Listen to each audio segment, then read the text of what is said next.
बिस्मिल्लाहिर्रहमानिर्रहीम। आज का ये प्रोग्राम का बाकायदा इनकाद करने के लिए मैं जनाब मोहतरम मियाँ अब्दुस्तार साहब से दरख्वास्त करूँगा कि वो तशरीफ़ लें और तिलावत कलाम पाक से आज के इस प्रोग्राम का आगाज़ करें। जनाब मियाँ अब्दुस्तार साहब। अऊज़ु बिल्लाहि मिनश्शैतानिर्रजीम। बिस्मिल्लाहिर्रहमानिर्रहीम। वल अस्रि इन्नल इंसाना लफ़ी खुस्रिन इल्लल्लज़ीना आमनू व अमिलुस्सालिहाति व तवासौ बिल हक़्क़ि व तवासौ बिस्सब्र। सदक़ल्लाहु मौलानल अज़ीम। जैसा कि आप सब साथियों को मालूम है कि मुल्तान टैक्स बार एसोसिएशन ये नए फाइनेंस एक्ट के हवाले से अपने ये दूसरा प्रोग्राम मुनक्किद कर रही है। आज के प्रोग्राम का टॉपिक है Punjab sales tax on services act 2012। उस हवाले से जो भी अमेंडमेंट्स आई हैं उनका क्या इफ़ेक्ट आना है और क्या उस पर हमें अपने क्लाइंट्स के लिए तैयारी करनी चाहिए और क्या हम अपने क्लाइंट्स को एजुकेट करें कि वो अपने बिज़नेस को किस तरह मैनेज करें और कौन कौन सी रिस्पॉन्सिबिलिटीज़ या रिक्वायरमेंट्स हमें पूरी करनी है। तो उसके लिए जनाब हमारे नौजवान स्पीकर हैं जनाब मोहतरम मोहम्मद इमरान गाज़ी साहब। ये आप सबके सामने फाइनेंस एक्ट 2012 फाइनेंस एक्ट 2026 के हवाले से जो भी अमेंडमेंट्स आई हैं sales tax on services act 2012 उस हवाले से आपको अपने इल्म और आगाही से हम सब को रोशनास करवाएंगे। जनाब मोहम्मद इमरान गाज़ी साहब। आऊज़ु बिल्लाहि मिनश्शैतानिर्रजीम। बिस्मिल्लाहिर्रहमानिर्रहीम। मैं बड़ा मशकूर हूँ कि मुल्तान टैक्स बार एसोसिएशन की एग्जेक्टिव बॉडी का, जिसमें जनाब सदर मोहम्मद यूनुस गाज़ी साहब, जनाब जनरल सेक्रेटरी साहब मलिक खादिम हुसैन मेतला साहब और बाकी इंतज़ामिया का, कि जिन्होंने मुझे मौका दिया कि Punjab sale tax on services act 2012 में जो तब्दीलियाँ आई हैं थ्रू फाइनेंस एक्ट 2026, उस पर मैं आज अपने साथियों को मुस्तफ़ीद करूँ। इस सिलसिले में मैं बात करूँगा जी कि जो Punjab sale tax on services act है ये मुस्तकबिल का टैक्स है और अभी जितना इस पर काम हो चुका है ये हम वकला के लिए भी एक अभी भी रोज़गार का बहुत अच्छा एक ज़रिया है और मुस्तकबिल में जो इसका स्कोप अब पिछले साल से बढ़ा दिया गया है 2025 से कि नेगेटिव लिस्ट और पॉजिटिव लिस्ट दे दी गई है शेड्यूल 1 और 2 में, उसके बाद से तो इसका स्कोप बहुत बढ़ गया है। अब इसका जो पहले काम बेसिकली लाहौर और बड़े शहरों में हम देख रहे थे कि इसका फैसलाबाद वगैरह में ज़्यादा एक इन्फोर्समेंट का काम हो रहा था, वो इन्फोर्समेंट का दायरा कार बढ़ते बढ़ते जनूबी पंजाब और उसके पसमानदा जो शहर हैं उनकी जो सर्विस प्रोवाइडर्स हैं उन सब तक पहुंच चुका है।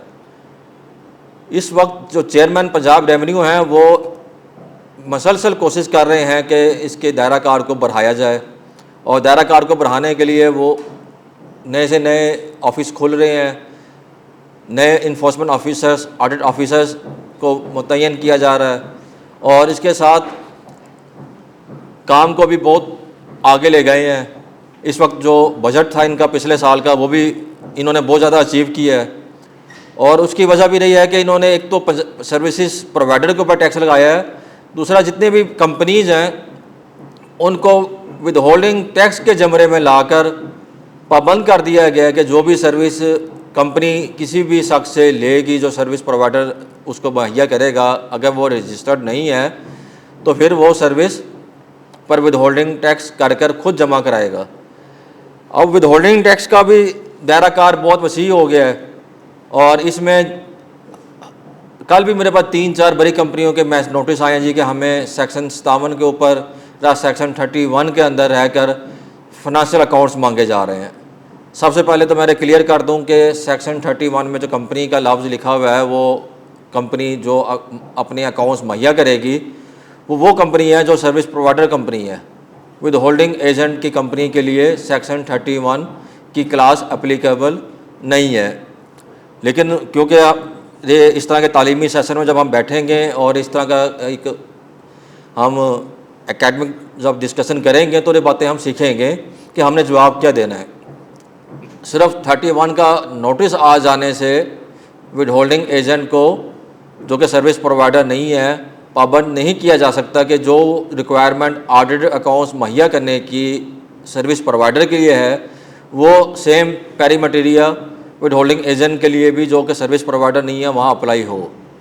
दूसरी बात जो सबसे अहम बात है और 2015 से जिस पर मैं मौक़िफ़ हूँ और अभी तक जिस मौके पर मैं कायम हूँ और अभी तक उस पर PRA ने कोई भी काम नहीं किया, वो ये है कि जी के PRA ने अपने वेब पोर्टल पर विद होल्डिंग रजिस्ट्रेशन को एक्टिव किया हुआ है और वहाँ पर विद होल्डिंग स्टेटमेंट्स जमा कराने का भी ऑप्शन दिया हुआ है।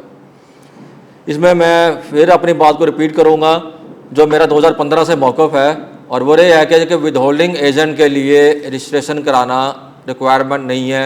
लॉ में कहीं नहीं लिखा कि being a with holding agent जो सर्विस प्रोवाइडर नहीं है वो अपनी विद होल्डिंग एजेंट रजिस्ट्रेशन कराएगा।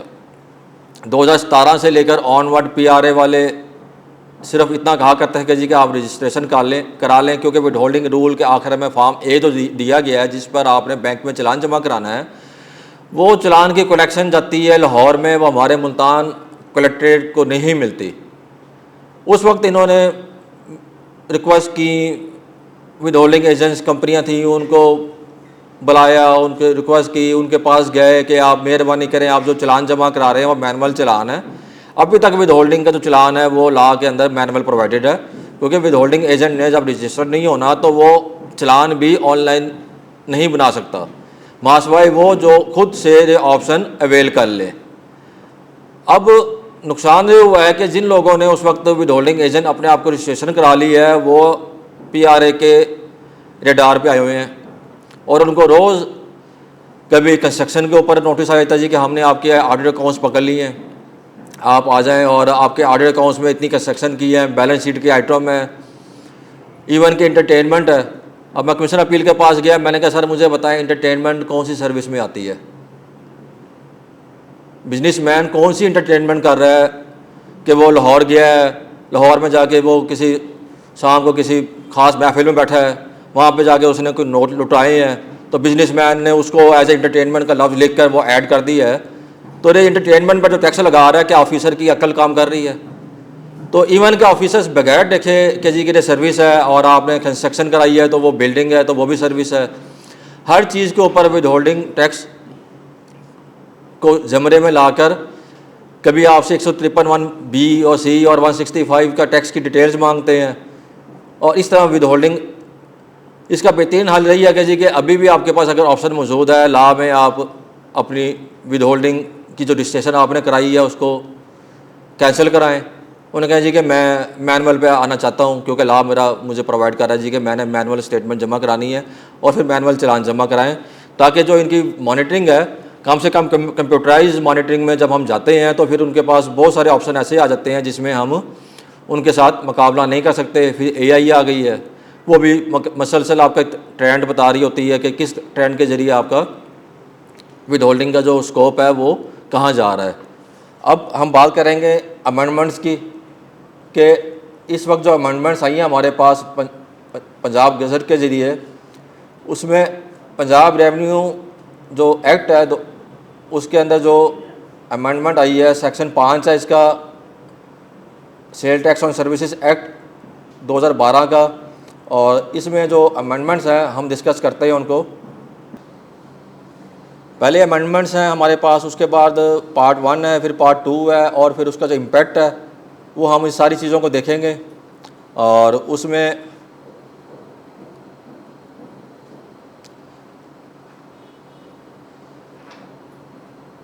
27 जून 2026 को असम्बली से पास हुआ है और 1 जुलाई 2026 को गवर्नर साहब ने इसको साइन करके एसेंट अपनी एसेंट दी है और उसके बाद से 1 जुलाई से ये एप्लीकेबल हो गया है।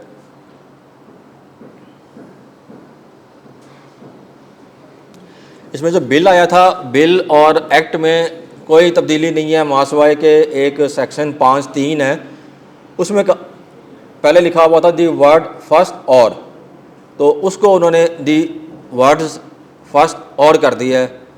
और सेक्शन 5(3) को हम आगे देखेंगे कि सेक्शन 5(3) में PRA को अथॉरिटी दी गई थी कि वो सेकंड शेड्यूल में जम्सन अपना तब्दीली कर सकते हैं। अब वो तब्दीली का अख्तियार इनको फर्स्ट शेड्यूल में भी दे दिया गया है। जो फर्स्ट शेड्यूल है जिसमें लिखा हुआ जी कि जो भी सर्विस होगी वो ज़ीरो रेटेड होगी, उस ज़ीरो रेटेड में भी अगर कोई अमेंडमेंट करना चाहे तो आप प्रॉपर लेजिस्लेचर में जाने के बजाय जो पंजाब रेवेन्यू अथॉरिटी है वो ख़ुद भी अपनी स्वाबदीद पर अपने अख्तियारात को इस्तेमाल करते हुए फर्स्ट शेड्यूल में भी किसी भी आइटम को ज़ीरो रेट कर सकते हैं या ज़ीरो रेट से निकाल सकते हैं। जो मेजर तब्दीलियाँ आई हैं मैं आपको वो बता देता हूँ। इसमें जो पहली तब्दीली है वो सेक्शन 2(1) में एक्टिव टैक्स पेयर की डेफिनेशन में तब्दीली आई है। इससे पहले जो एक्टिव टैक्स पेयर था वो शख्स था जो कि सस्पेंडेड ना हो या ब्लैक लिस्टेड ना हो, और फिर उसमें तीसरी कंडीशन थी, रानी लिखी हुई, मैं आपको जुबानी बता देता हूँ। तीसरी कंडीशन ये थी कि जी कि वो पिछले 3 महीनों में से उसने कोई एक रिटर्न भी ना जमा कराई हो। अगर उसने साबका 3 महीनों में से एक रिटर्न भी जमा कराई होती थी तो वो एक्टिव टैक्स पेयर PRA के लिए होता था। अब उन्होंने इसको तब्दील कर दिया है और अब तब्दील करके उन्होंने ये कहा है जी कि एक तो वो सस्पेंडेड ना हो या ब्लैक लिस्टेड ना हो, दूसरा नेगेटिव लिस्ट में जैसे सेल टैक्स जो हमारा फेडरल का है उसने एक्टिव टैक्स पे लिस्ट दी हुई है, उसके पैरेलल लेके आए हैं और कहा है जी कि who has failed to file the return by due date for the last 2 consecutive tax periods. अब इसमें जो अहम बात है वो ड्यू डेट का लफ्ज़ लिखा हुआ है कि जो शख्स अपनी ड्यू डेट के अंदर कंसेक्यूटिव 2 महीने में अपनी रिटर्न जमा नहीं कराता वो नॉन एक्टिव हो जाएगा।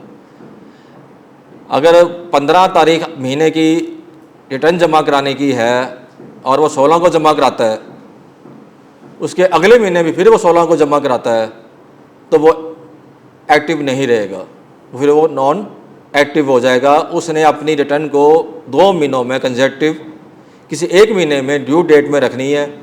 अगर ड्यू डेट से वो बाहर चला जाएगा तो फिर वो नॉन एक्टिव हो जाएगा और नॉन एक्टिव होने के बाद जो कॉन्सिक्वेंस होंगे वो हम देखते हैं क्या होंगे उनके साथ। इसमें जो परचेज वो करेगा उसको फिर उसका इनपुट टैक्स जो होगा वो उसको अलाउ नहीं होगा।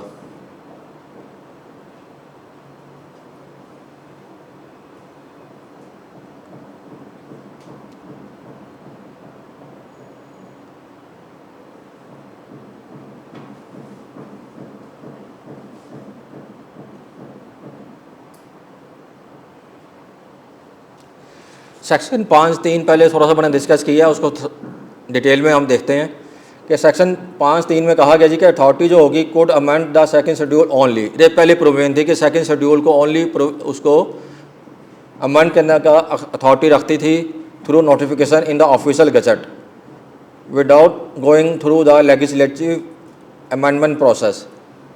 अब उन्होंने लफ्ज़ फर्स्ट शेड्यूल को भी ऐड कर दिया है और फर्स्ट शेड्यूल को ऐड करने से ये हुआ कि जो ज़ीरो रेट हैं एटम्स उसमें भी तब्दीली की जा सकती है और उसमें चाहे वो ऐड कर दें किसी आइटम को बगैर किसी कानून साजी के या किसी को लिस्ट में से किसी आइटम को निकाल दें। तो ये दोनों अख्तियार अब इनके पास फर्स्ट शेड्यूल के भी आ गए हैं।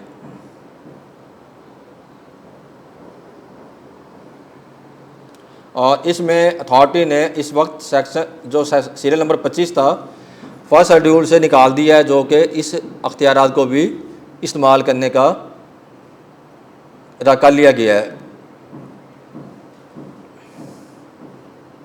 फिर जो बड़ी तब्दीली आई है वो सेक्शन 16B में आई है कि नॉन जो एक्टिव टैक्स पेयर होगा, जो एक्टिव टैक्स पेयर नहीं होगा उसको फिर इनपुट टैक्स नहीं मिलेगा। और ये पाबंद कर दिया गया है कि हर शख्स को, कि जो शख्स भी सप्लाई करेगा वो पहले उसका स्टेटस को देखे, और अगर वो नॉन एक्टिव है तो उसके साथ बिज़नेस भी ना करे। लेकिन क्योंकि जिस शख्स ने बिज़नेस करने का तो उसे कोई मसला नहीं होगा, प्रॉब्लम आएगी कि जो शख्स नॉन एक्टिव होगा और वो उस पीरियड के अंदर इनवॉइस लेगा तो उस वक्त उसके साथ वही उसका इनपुट उसको डिसअलाउ हो जाएगा। इसमें दो चीज़ें हैं कि या तो उसका कॉन्ट्रैक्ट पहले हो गया है तो कॉन्ट्रैक्ट के साथ उसका कोई ताल्लुक नहीं है, कॉन्ट्रैक्ट के वक्त अगर वो एक्टिव था, बाद में सब्सिक्वेंटली अगर वो जब इनवॉइस जारी हुई है तो नॉन एक्टिव हुआ है तो उस वक्त का स्टेटस उसका देखा जाएगा।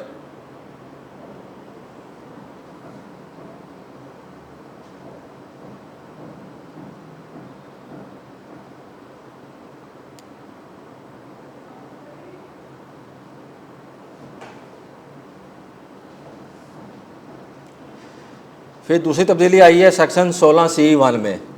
जैसे हमारे सेल टैक्स में है सेक्शन 8B कि हमने जब भी अपना इनपुट को आउटपुट के साथ एडजस्ट करना है तो 10% हमने आउटपुट का हर सूरत फिर भी देना है।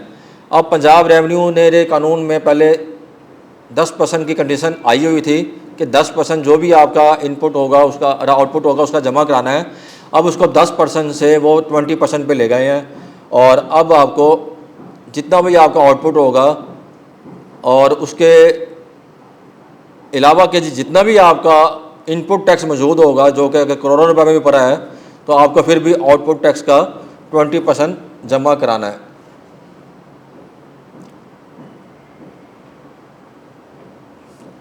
तीसरी जो बड़ी तब्दीली आई है वो सेक्शन 16C में आई है कि अगर कोई शख्स जो सर्विस प्रोवाइडर है कैपिटल गुड्स परचेज़ करता है जिसमें मशीनरी है, फिक्स एसेट है, तो उसका जो इनपुट टैक्स होगा वो पहले रकमुश्त क्लेम कर लेता था, अब वो 12 महीनों पे क्लेम करेगा। मींस के जिस महीने में उसके पास इनवॉइस आई है तो उसका 12वां हिस्सा उस महीने में इनपुट क्लेम करेगा, और फिर सेकंड महीने में, इस तरह सो ऑन, और वो चलता हुआ 12 महीनों में उसको अपने इनपुट को क्लेम करेगा।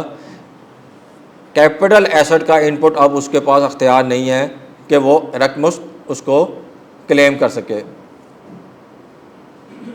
और इससे भी जो हमारे सर्विस प्रोवाइडर हैं इनके आउटफ्लोज काफ़ी डिस्टर्ब होंगे और इनको सब्सिक्वेंट रेवेन्यू PRA को हर महीने देना पड़ेगा, जिससे इनके रिफंड्स जनरेट हो गए। एक तो 20% वाली कंडीशन आ गई है पिछले सेक्शन में हमने देखी है, और एक अब अगर वो कोई कैपिटल एसेट खरीदता है, कोई मशीनरी इंस्टॉल करता है, जैसे रेस्टोरेंट्स हैं, होटल में कोई AC लगाते हैं या इसी के अलावा कोई इक्विपमेंट्स लेते हैं कुकिंग के, अब उनको उनका इनपुट टैक्स 12 महीनों में तकसीम होकर मिलेगा। और सबसे जो बड़ी तब्दीली आई है वो अब 16CCC आई है। इसके तहत अब उन्होंने पाबंद कर दिया है कि अथॉरिटी को अख्तियारात दे दिए गए हैं कि रिस्क एनालिसिस वो खुद भी एक सिस्टम बनाएंगे अपना AI बेस, और AI बेस सिस्टम के तहत एवोल्यूशन करेंगे हर टैक्स पेयर की, और जहाँ पर उनको उनके पैरामीटर्स जो भी वो देंगे, अभी पैरामीटर्स कोई नहीं सामने आए, उस पैरामीटर्स में कोई रिस्क नज़र आएगा तो फिर उस शख्स को नोटिस कर नोटिस किए बगैर नहीं, उसमें नोटिस करना लाजमी है। एक नोटिस देकर उसकी बात सुनकर उसके जितने भी इनपुट हैं या उसकी ट्रांजैक्शंस हैं तो उसको इनपुट को क्लेम करने से रोक सकते हैं, या उसको उसके जो कारोबार है या उसका एक्टिव टैक्स पेयर स्टेटस है उसको बिल्कुल ही उसको ख़त्म कर उसको पाबंद कर सकते हैं जी कि अब आपको कोई भी जो एक्टिव टैक्स पेयर का बेनिफिट है वो नहीं मिलेगा।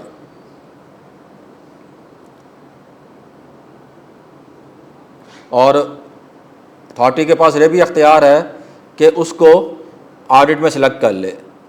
ये काम उसने पहले करना है, एक दफ़ा उसने मौका देना है, ऑफिसर ने मौका देने के बाद अगर वो रिस्क जो पैरामीटर में उसका केस फिर भी बेस कर रहा होगा तो उसके बाद उसने उसकी जितने भी बेनिफिट्स हैं एक्टिव टैक्स पेयर वाले वो बंद कर देने हैं, फिर उसके बाद उसने असेसमेंट की तरफ जाना है कि क्या वाकई ही जो कंप्यूटर ने उसको रेड अलर्ट रेड जो फ्लैग उसने रेज किया है वो ठीक किया है।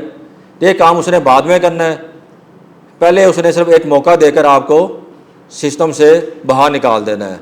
इस वक्त जो पंजाब रेवेन्यू अथॉरिटी का जो कल्चर है वो बेसिकली आते हैं कमिश्नर के तहत, और जो कमिश्नर साहब का जो कल्चर है पंजाब रेवेन्यू में वो डिवीज़न लेवल पर डिस्ट्रिक्ट लेवल वाला हाल है। तो ये सब साहब बहादुर बने हुए हैं, और ये साहब बहादुर बनने के बाद क्या होता है कि गिनती के 25 से 26 अफसर हैं, और आपस में इनका इतना ताल्लुक है कि 25-26 अफसरान का कि कोई शख्स भी अगर वो एक बात पर तय कर लेंगे जी कि हमने शख्स को रगड़ा देना है, किसी टैक्स पेयर को रगड़ा देना है, तो फिर कमिश्नर अपील भी आपकी बात नहीं सुनता। इवन के ट्रिब्यूनल में भी आपकी सुनवाई नहीं होती, कानून की बात पर तो बात ही नहीं होती, बल्कि जब अगर आप अपील में जाएं तो आपसे पहला तकाजा ये किया जाता है कि जी कि अगर आपने कोई फैक्चुअल कोई कंडीशन, आपके पास कोई कंट्रोवर्सी है तो वो बताएं। लीगल बात अगर आपने करनी है तो वो आप हाई कोर्ट जाना, हम आपको लीगल बात पर कोई रिलीफ, लीगल ग्राउंड पर कोई रिलीफ नहीं देंगे। तो थाना कल्चर इस वक्त बना हुआ है, इस पर वर्क होने वाला है, क्योंकि टैक्स बार्स अब तक जो अपनी तवज्जो थी वो regional tax office, LTOs, federal taxes हैं, इन पर ही इनकी मबजूल रही है। पंजाब रेवेन्यू का जो एक एरिया है टैक्स बार्स के दायरा कार से थोड़ा सा स्कोप से नेगलेक्ट होता रहा है। अब इस पर हमने वर्किंग करने का पूरे पाकिस्तान, बल्कि पंजाब, हम पंजाब की बात करें तो पंजाब के अंदर जो इनका एक कल्चर है कि हमने पहले पुलिस वालों की तरह हाँकना है, और बाद में अगर कोई शख्स हाई कोर्ट गया और कोई वहाँ से रिलीफ ले आया तो उसको फिर छोड़ देना है। तो ये वाला काम टैक्स पेयर्स के कैटेगरी में नहीं होना चाहिए। टैक्स पेयर्स इस माशरे का एक रेर की हड्डी की मानद है, जो फाइनेंस प्रोवाइड कर रहा है, मुल्क को चला रहा है। उसके साथ भी अगर पुलिस थाना कल्चर लेके आना है पंजाब रेवेन्यू ने, तो इसको भी कंट्रोल करना हमारी टैक्स बाज की जिम्मेदारी है। और जनाब हमारी इंतज़ामिया वहाँ बैठी है। अब विद होल्डिंग के इतने केसेस रोज़ बन रहे हैं, तो हमें चेयरमैन साहब को अभी लिख देना चाहिए कि हमें कमिश्नर अपील अगर नहीं दिया जाता तो लाहौर जाके हम हेयरिंग नहीं करा सकते। सीधी बात है, हर केस के लिए लाहौर जाना, फिर हेयरिंग कराना, कोई 10 लाख 1 लाख का केस है, कोई 2 लाख का केस है, कोई 50,000 का केस है, उसके लिए अपील की फ़ीस 200 रुपये है। अहम बात रहेगी जी कि जो कमिश्नर अपील को जो हम अपील कर रहे हैं उसकी फ़ीस इंडिविजुअल और EOP की सूरत में 200 रुपये है, कंपनी की सूरत में 1000 रुपये है। और उसके लिए हम जब मुल्तान से राजनपुर से कोई शख्स एबटाबाद सॉरी कह रहा हूँ, इधर से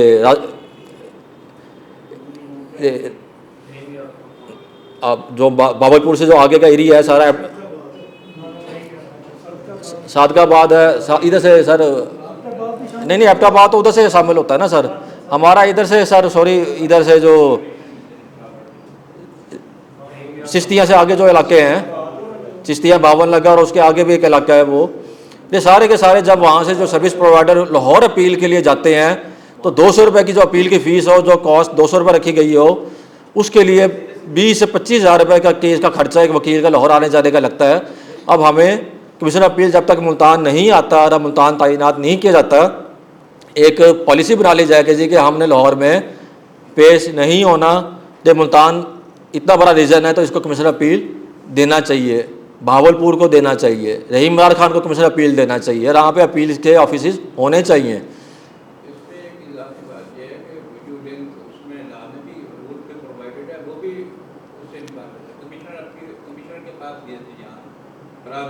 उसने कहा कि फैसिलिटी अवेलेबल है, लेकिन लाहौर और कमिश्नर अपील से बात करें तो कोई इस पर नहीं आती।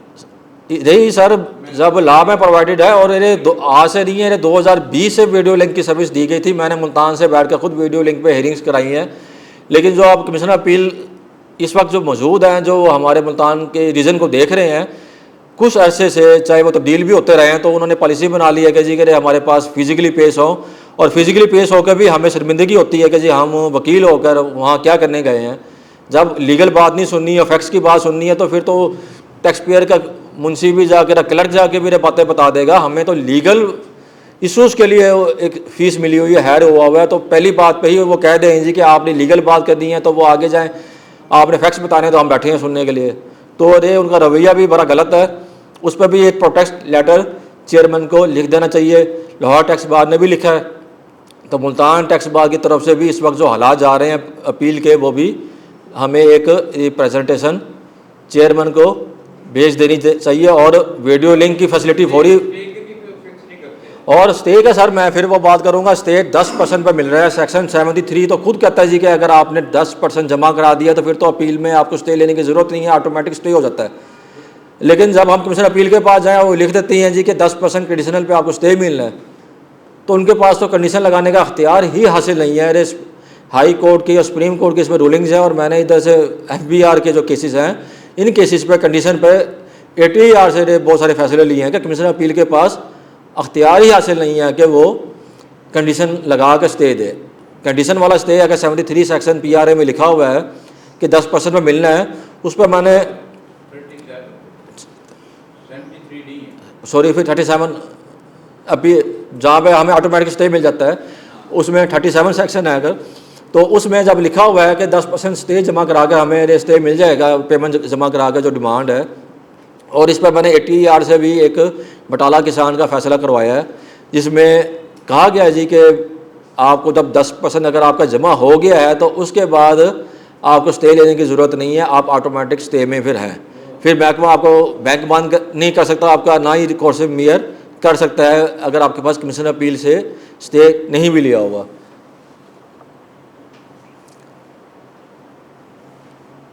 उसके बाद जो अगली अमेंडमेंट आई है वो आई है 16CCC की, और इसमें जो ऊपर वाली प्रोविजन थी जो अभी हमने देखी है कि रिस्क पैरामीटर बेस जो कंप्यूटर इनको निकालेगा, अगर कोई शख्स समझता है जी कि उसको जो अपॉर्चुनिटी ऑफ हट दी गई है उसके मुताबिक उसको डील नहीं किया गया और उसके जो बेनिफिट्स हैं वो उसको रोक दिए गए हैं, तो उसके पास अख्तियार हासिल है कि वो मुतलका कमिश्नर को फिर उस एक्शन के अगेंस्ट जो उसको इनपुट रोकने का कोई ऑर्डर हुआ है या उसको बेनिफिट जो इसको PRA में अवेलेबल थे वो रोक दिए गए हैं, तो उसके अगेंस्ट वो 30 दिन के अंदर उसके 30 दिन में तो कमिश्नर ने उसको डिसाइड करना है, उसको अपील करेंगे और 30 दिन में फिर कमिश्नर अब जो साहब होंगे उसको उस एक्शन को अपील का जो ऑर्डर है उसको डिसाइड करेंगे।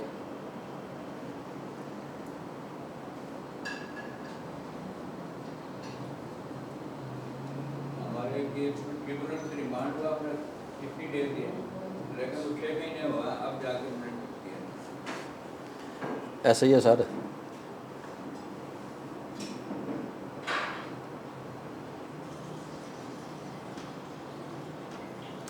फिर जो अमेंडमेंट आई है सेक्शन 48 सब सेक्शन 2 में आई है, और इसमें जो पेनल्टीज़ हैं बेसिकली वो बढ़ा दी गई हैं।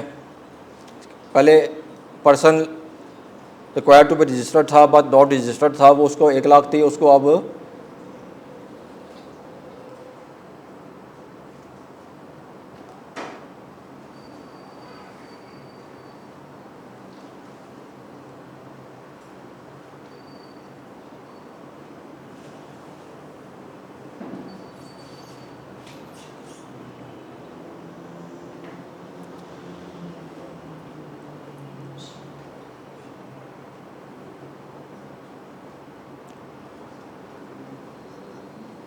इसमें है कि जो 48 सब सेक्शन 5 है,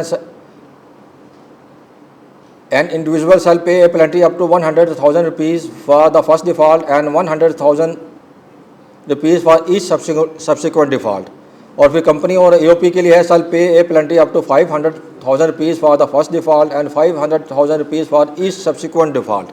कि जो जितनी बार भी उसको नोटिस जारी किया जाएगा उसको डिफ़ॉल्ट पर पेनल्टी लगती रहेगी। पहले सिर्फ एक दफ़ा पेनल्टी लगा करती थी, अब जब तक वो रजिस्ट्रेशन नहीं करा लेता उसको उस वक्त तक टाइम फ्रेम में अगर वो पेनल्टी पहली दफ़ा लग गई है और रजिस्ट्रेशन उसने फिर भी नहीं कराई तो उसको दोबारा भी फिर पेनल्टी लगाई जा सकती है।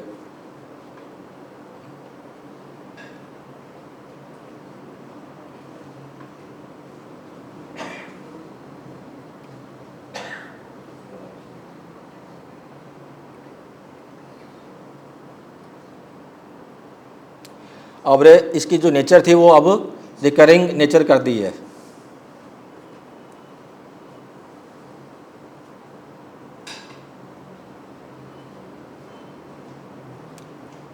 साहब आगे आ जाइए, आ जाओ।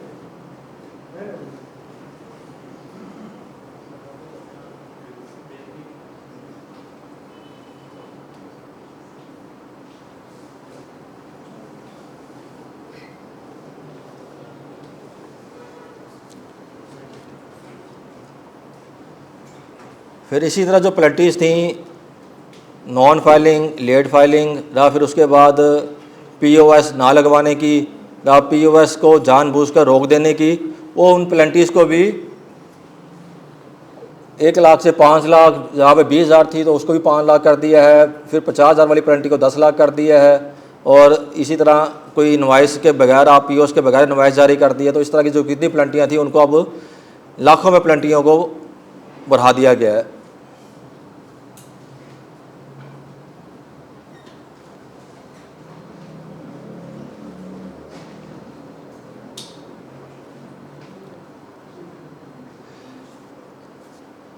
सेक्शन 56(1) में पहले जहाँ पे लफ्ज़ कमिश्नर था, ये पावरें कमिश्नर को दी गई थी 56(1) की, अब उसको डिसेंट्रलाइज कर दिया गया है। और डिसेंट्रलाइज कर कर ये पावरें अब नीचे जो फील्ड ऑफिसर्स हैं उनको भी ये दे दी गई हैं, जिसमें access to the business premises, retention of record, कि आप किसी बिजनेस परमिसेस में आना और रिटेंशन का जो रिकॉर्ड वगैरह उठाना, ये सारी जो चीज़ें शामिल हैं। तो अब वो सेक्शन 56 की जो पावरें हैं वो अब डिसेंट्रलाइज कर दी गई हैं।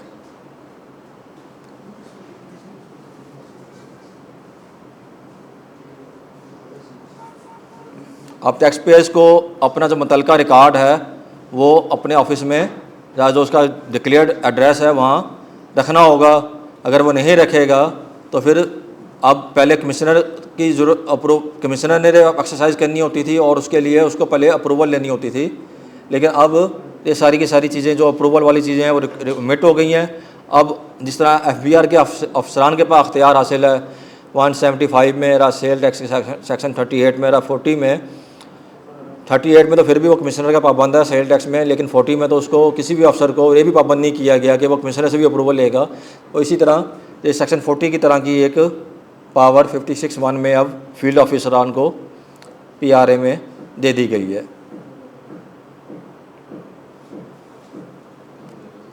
और फिर इसी तरह जो सेक्शन 60 डील करता था क्रिमिनल प्रोसिक्यूशंस को, टैक्स फ्रॉड को, तो टैक्स फ्रॉड के ऊपर जो अगर किसी ने 2 नंबर इनपुट क्लेम कर लिया है बहुत सख्ती कर दी गई है।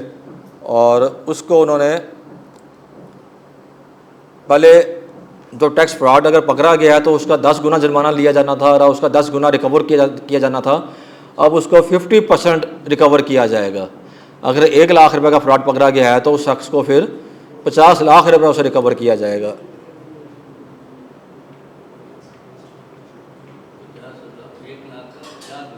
पहले 10 लाख था 1 लाख का, 10 गुना था पहले, अब 50 गुना कर दिया। अब जो शख्स भी अगर कोई फेक इनपुट क्लेम करेगा या टैक्स फ्रॉड में शामिल होगा उसके लिए फिर प्रोसिक्यूशन की कंडीशंस बहुत सख्त कर दी गई हैं। और इसी तरह सेक्शन 76A पहले से था, इसमें थोड़ी सी अमेंडमेंट कर दी है। और जो शख्स ठेका लेगा किसी सरकारी इदारे से, किसी अथॉरिटी से, अगर अब वो एक्टिव नहीं होगा तो उसको ठेका नहीं दिया जाएगा। तो ये अमेंडमेंट भी अब Punjab sale tax act on services के सेक्शन 76A में दे दी गई है कि अब सर्विस प्रोवाइडर को एक्टिव होना लाजमी होगा। अगर एक्टिव नहीं होगा, कैसे कोई साइकिल स्टैंड का ठेका ले रहा है, कोई किसी सरकारी ठेके जो मिल रहे हैं, अब बिडिंग हो रही है, नीलामी हो रही है, तो इस सारे कामों में अब सर्विस प्रोवाइडर का एक्टिव होना और उस अथॉरिटी का चेक करना कि ये एक्टिव है कि नहीं है लाजमी हो गया। और अगर किसी वक्त वो सर्विस प्रोवाइडर नॉन एक्टिव हो गया है तो अथॉरिटी उसको कह सकती है कि इस शख्स को जो ठेका है इसको उसी वक्त मनसूख कर दे।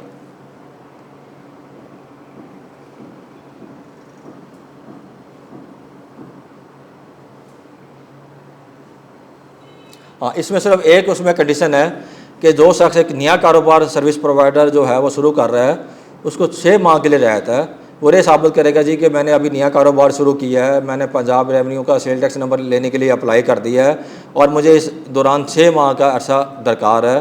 तो इस 6 माह के अंदर वो ख़ुद को अगर रजिस्ट्रेशन नहीं कराता तो उसके लिए एग्जम्पशन है, वो नीलामी बोली वगैरह में हिस्सा ले सकता है। लेकिन इसके अलावा अगर कोई शख्स जो पुराना पहले से मौजूद है, तो वो शख्स अगर नॉन एक्टिव है तो वो किसी भी नीलामी का, बोली का, ठेके का, इस तरह का किसी भी काम का उसको कोई एनओसी नहीं दिया जाएगा, ना ही उसको कोई परमिशन दी जाएगी, ना लाइसेंस दिया जाएगा।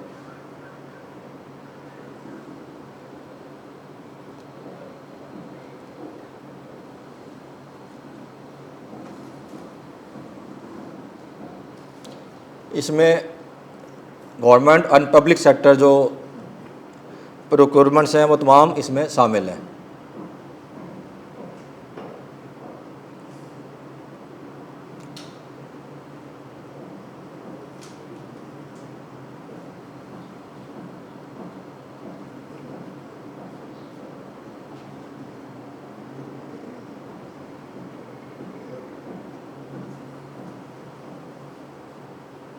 फिर इम्पैक्ट इकॉनमी पे क्या होंगे, ये हमने आप सब डिस्कस कर लिए हैं कि जो सर्विस प्रोवाइडर है, ख़ास तौर पर रेस्टोरेंट्स हैं और बहुत सारी कैटेगरीज 12 से 14 के करीब कैटेगरीज हैं जिनको 5% से स्ट्रेट 8% पे ले गए हैं, यूनिफॉर्म रेट लगा दिया गया है।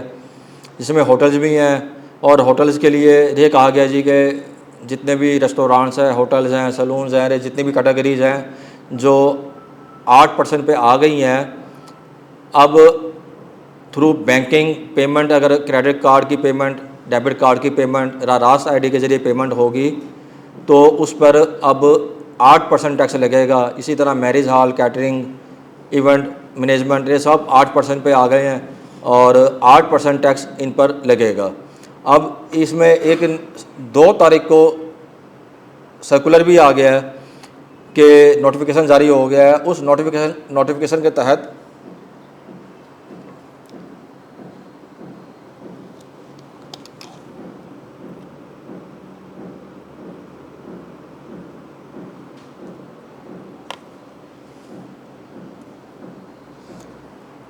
इसमें 2 नोटिफिकेशन जारी हुए हैं। मेरे पास अभी लैपटॉप में एक है, दूसरा मोबाइल में मैं भेज दूंगा।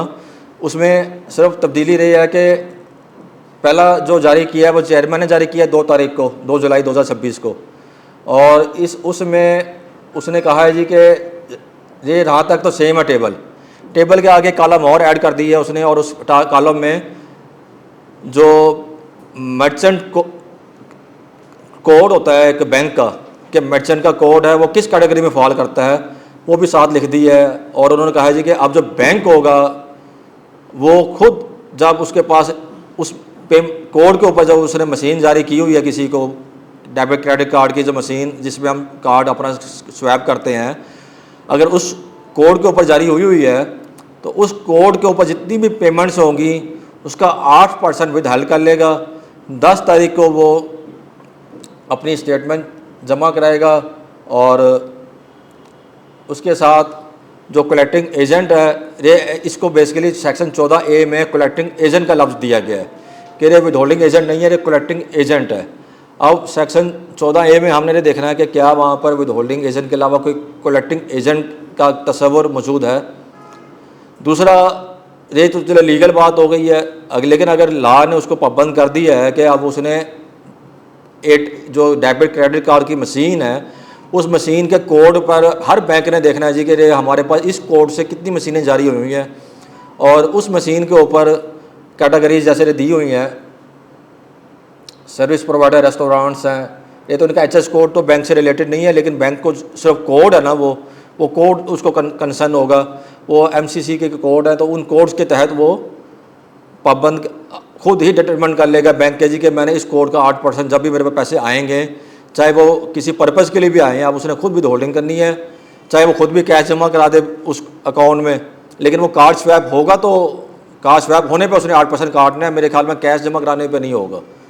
जब कार्ड स्वैप होगा तो 8% बैंक ने अपने पास रख लेना है, बाकी उसने 92% जो है पेमेंट रिलीज़ कर देनी है रेस्टोरेंट्स को और सर्विस प्रोवाइडर को, जिसमें होटल्स भी हैं, मैरिज हॉल्स भी हैं, क्लियरिंग सर्विसेज भी, कैटरिंग सर्विसेज भी हैं, इवन मैनेजमेंट सर्विसेज हैं, ब्यूटी पार्लर हैं, और इसी तरह टूर ऑपरेटर है, फैशन डिज़ाइनर है, रेंट ए कार है, और फिर gym, physical fitness, laundries and dry cleaner, clinics, laser clinics हैं, स्किन क्लिनिक्स हैं, कॉस्मेटिक्स एंड प्लास्टिक सर्जन्स हैं, और फिर इसके बाद क्लब्स हैं, मेंबरशिप सर्विसेज हैं इंक्लूडिंग सर्विसेज फैसिलिटेशन और एडवांटेज फॉर ए सब्सक्रिप्शन और any other amount to dear members, जैसे DHA क्लब है हमारा, और इसी तरह service provided by cable TV operators. तो इन सब की जब भी कोई ATM से, डेबिट क्रेडिट कार्ड मशीन से अगर कार्ड स्वैप होगा और पेमेंट जाएगी तो बैंक ने उसका 8% खुद रख लेना है और ख़ुद PRA को जमा कराना है। अब यहाँ पर जो फ्रॉड हो रहे थे रेस्टोरेंट्स के सर्विस प्रोवाइडर से कि वो अपनी लेस डिक्लेरेशन कर रहे थे जो ऑनलाइन उनको पेमेंट्स आ रही थी, तो अब वो मुमकिन नहीं रह गई। अब उनको बैंक खुद जमा कराएगा। मासवायर सीरियल नंबर 13 है जो एक मेंबर लीगल ने जारी किया है सर्टिफिकेट।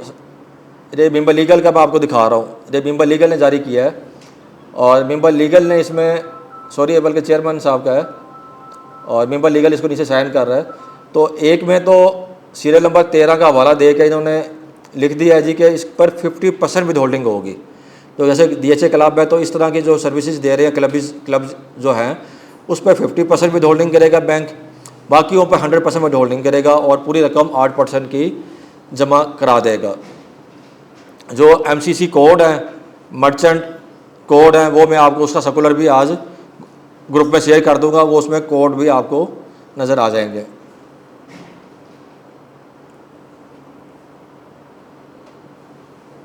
फिर इसी तरह बैंक्स के लिए ये जो रेस्टोरेंट्स हैं, कुछ कैटेगरीज हैं, इनके लिए लाजमी कर दिया गया है कि वो जो अपनी पेमेंट्स हैं वो किसी को इनकार नहीं कर सकते कि वो रास्ट आईडी तो लाजमी हो गई है कि रास्ट आईडी के ज़रिए उन्होंने पेमेंट लेनी है।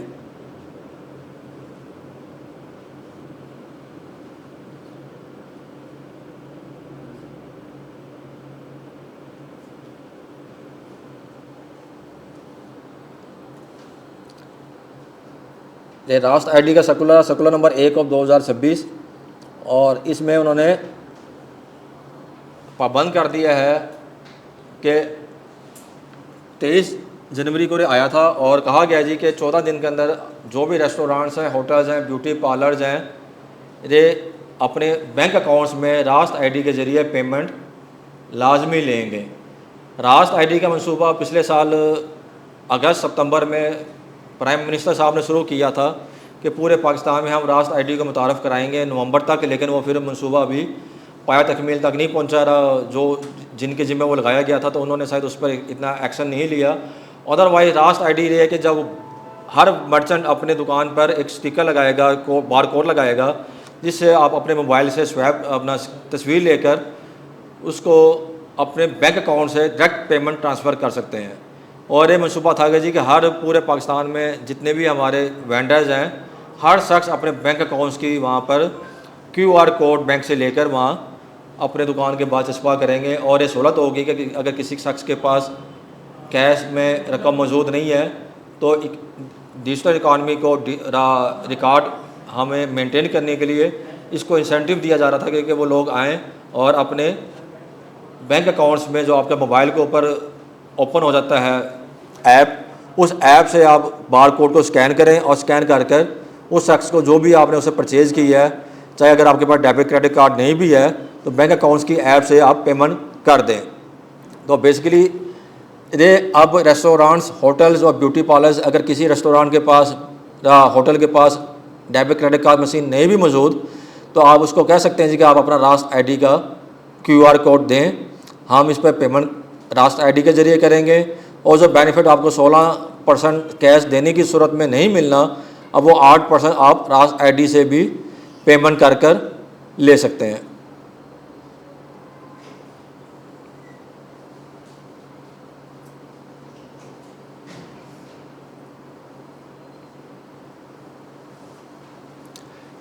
इसमें कम से कम ये है कि आपको 16% कैश की सूरत में आपको इन तमाम सर्विसेज पर टैक्स लगेगा, अदरवाइज ये फिर ये आप 8% अभी भी 50% फ़ायदे में है। लेकिन इसमें थोड़ा सा मैं एक सोशल मीडिया में ऐसे ही कुछ लोग जो जिनको मालूम नहीं है वो शोर मचा देते हैं, वो शोर मचा देते हैं जी कि हमें 16% चार्ज किया गया है, हमने पेमेंट थ्रू कार्ड की है। तो ये सेक्शन मौजूद है लॉ के अंदर कि अगर कोई शख्स या कोई सर्विस प्रोवाइडर चाहे तो बोर्ड को दरख्वास्त देकर, क्योंकि 5% या 8% पर उसको इनपुट टैक्स नहीं मिल रहा होता, तो दरख्वास्त देकर वो अपने स्टैंडर्ड रेट 16% पे आ सकता है और इनपुट टैक्स को क्लेम कर सकता है। ये जो अमेरिकन चेन ऑफ होटल्स है, रेस्टोरेंट्स हैं, जिसमें KFC और ख़ास ये जो मैकडोनल्ड्स वगैरह इस तरह के रेस्टोरेंट्स हैं, और इवन के जो इस्लामाबाद में चावल वाली एक बड़ी मशहूर ब्रांच है, उसका भी एक हुआ था कि लोगों ने शोर मचाया कि आप 16% क्यों चार्ज कर रहे हैं। तो उनका बाद में PR के कमिश्नर से जो अप्रूवल ली हुई थी कि 16% चार्ज करने की, वो नोटिफिकेशन रिलीज़ हुआ था। तो रे चेयरमैन बोर्ड के पास अख्तियार हासिल है, कमिश्नर के पास अख्तियार हासिल है कि किसी शख्स को भी वो 8% की 5% जो पहले हुआ करता था उसकी कैटेगरी से निकाल के स्टैंडर्ड रेट पे ले आए, लेकिन वो उसके लिए जो वेंडर होगा वो दरख्वास्त देगा। और फिर इसी तरह जो पार्ट 3 है सेकंड शेड्यूल का, सेकंड शेड्यूल में 3 पार्ट हैं, 1, 2, 3। तो जो पार्ट 3 है रिड्यूस रेट है। इस रिड्यूस रेट पर जो पहले फॉरेन एक्सचेंज की सर्विस थी वो अजम थी, उसको अजम्पशन से निकाल कर अब ये 3% पे ले आए हैं। अब जो मनी चेंजर जितने भी आपके मौजूद हैं पाकिस्तान में, वो अब आपको 3% सर्विसेज का टैक्स चार्ज करेंगे। जो भी उनका कमीशन होगा, अगर आपने 10 लाख के डॉलर इन कैश कराए हैं, उस 10 लाख के डॉलर में वो अपनी सर्विस जो चार्ज कर रहे हैं, उस सर्विस के ऊपर वो 3% आपको अब इनवॉइस जारी कर कर पंजाब रेवेन्यू अथॉरिटी को वो जमा कराएंगे।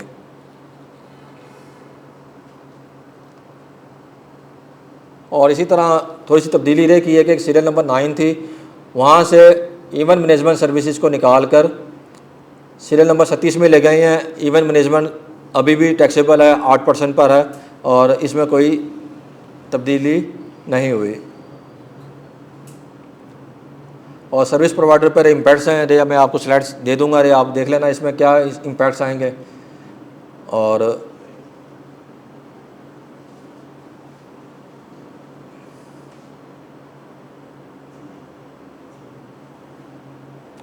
विद होल्डिंग एजेंट्स के हमने डिस्कस कर लिए हैं लेक्चर के शुरू में कि विद होल्डिंग एजेंट के ऊपर अब बहुत सख्ती हुई है।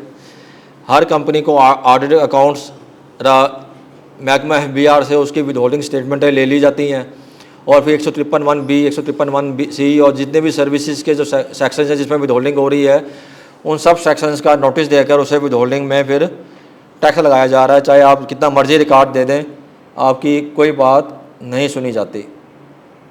और फिर इकानमी पे जो इम्पैक्ट्स होंगे इस बजट के, उस पर एक ब्रीफ है। और उसके बाद ये आपकी कंप्लायंस चेकलिस्ट है कि जो टैक्स पेयर सर्विस प्रोवाइडर है वो कौन कौन सी कंप्लायंस की चेकलिस्ट को मेंटेन करेगा।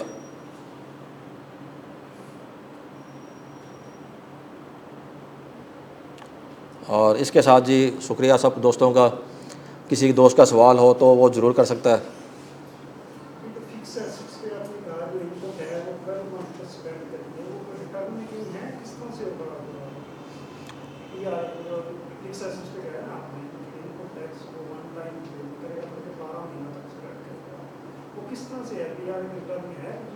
अब रिटर्न वाला मामला तो सर यही करेगा कि हर महीने वो फिर कोई ना कोई तब्दीली करेंगे, रिटर्न में ऐड करेंगे, या फिर हर महीने वो क्लेम करेगा पूरी की पूरी इनवॉइस, और उसमें से 90% कह रहा हूँ, एक मतलब 12% तो वो रखेगा अपने पास, बाकी को इनएडमिसिबल कर दिया करेगा। वो 12 महीने फिर इनवॉइस क्लेम करेगा और 12 महीनों में फिर हर महीने इनवॉइस क्लेम करके उसका 12% तक रखेगा और बाकी 88% इनएडमिसिबल कर दिया करेगा। यही हाल है, इसके अलावा तो कोई हाल नहीं, जब तक कि रात फिर वो सॉफ्टवेयर में एक दफ़ा एंट्री हो और सॉफ्टवेयर ऑटोमेटिक उसको 12 महीने तक लेके चले। लेकिन जब तक वो ऐसा ऑप्शन नहीं आता तो टैक्स पेयर को प्रोटेक्शन हासिल है कि सॉफ्टवेयर अगर उसको ये बेनिफिट नहीं दे रहा ऑटोमेशन का, तो फिर वो मैनुअल तरीके से भी ये मसला हर महीने इनवाइस क्लेम कर 12 महीने तक फिर अपने इनपुट को क्लेम करेगा।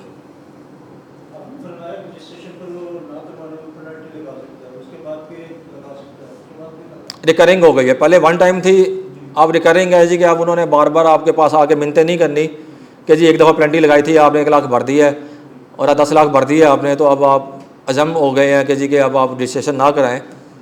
अब उन्होंने क्या दफ़ा कई लोगों ने ऐसे किया होगा, 1 लाख भर दिया होगा, फिर 2 साल तक सो गए होंगे, फिर 2 साल बाद उन्होंने आगे कहा होगा भाई रजिस्ट्रेशन करा लो, मेहरबानी, आपको 1 लाख आज से 2 साल पहले लगाया था। हाँ, वो कहता जी 1 लाख तो मैंने भर दिया पेनल्टी का, अब आप मेरे पास क्यों आ रहे हैं बार बार। तो उस चीज़ को कवर करने के लिए कि उसको दोबारा पेनल्टी लगाने का भी कि जब तक वो रजिस्ट्रेशन नहीं कराएगा पेनल्टी रिकरिंग उसको लगती रहेगी।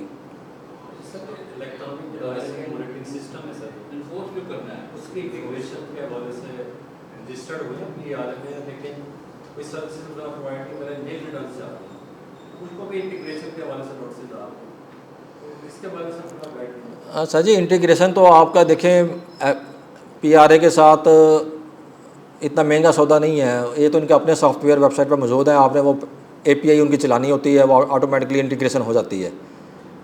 अब जब इनवाइस ही नहीं दी तो उनको प्रॉब्लम भी नहीं होनी चाहिए जब नील की रिटर्न है आपकी, तो इंटीग्रेशन आप करा लें ताकि उसकी जो पेनल्टी से बच सकें। मैं ये नहीं कहूँगा जी कि वो जो जी बिल्कुल रिक्वायरमेंट है सर इंटीग्रेशन की, पेनल्टी जब दे दी जाती है ना किसी काम के लिए तो फिर वो रिक्वायरमेंट बन जाती है। सर जी सर्विस प्रोवाइड नहीं कर रहा तो अपने आप को डी रजिस्ट्रेशन के लिए अप्लाई कर देना, फिर वो उसको रहा तो अगर फ्यूचर में दो नहीं फिर वो ये फिर आ जाता है अप्रोप्रिएशन और री अप्रोप्रिएशन की एक टर्म होती है इसमें इंटरप्रिटेशन ऑफ लॉ में और जूरिस्प्रूडेंस में। अब आप कहें जी कि मैंने मीठा मेरे हवाले और करवा उनके पास तो वो काम नहीं होगा ना, फिर आप रजिस्ट्रेशन कराएं अपनी।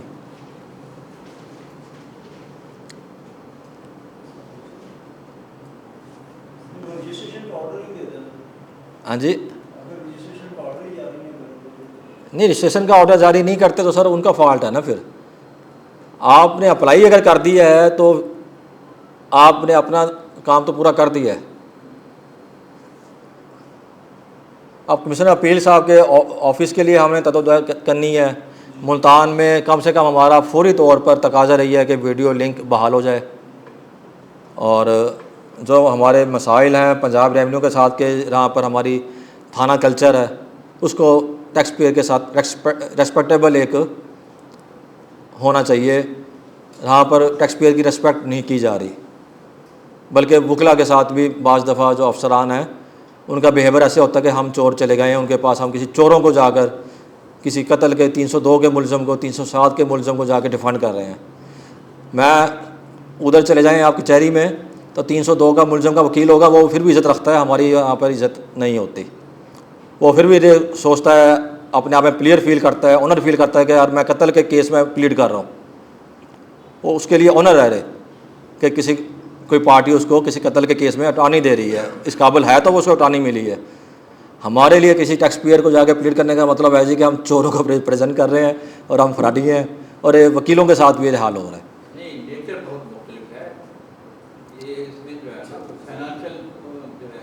सर फाइनेंशियल इम्पैक्ट है, हम टैक्स पेयर जो है वो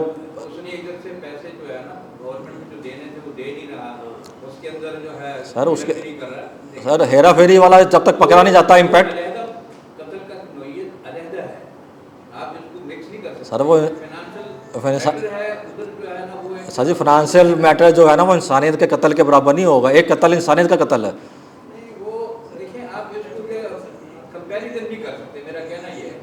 लेकिन वकील की रिस्पेक्ट तो ज़रूरी है सर, मेरा तो ये कहना है जी कि जो वकील चाहे किसी भी केस में गया है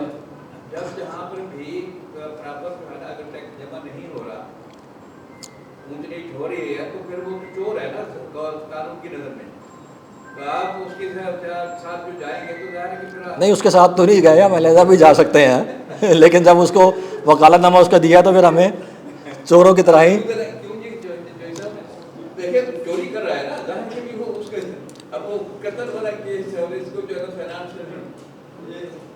एक इंसान का कत्ल, इंसानियत का कत्ल वो अपनी जगह पे वालिदा चीज़ है। या तो हुकूमत के लिए क्योंकि ये स्टेट का जो है ना चोर है। इसी तरह मैंने कुछ स्लाइड्स हैं वो बनाई हैं कैटेगरीज वाइज, जितने भी इंपॉर्टेंट सर्कुलर्स आए हुए हैं उसकी मैंने स्लाइड्स बनाई हैं। अगर कहते हैं अगर कुछ टाइम अगर 5-10 मिनट देते हैं तो मैं उसको भी डिस्कस कर लेते हैं।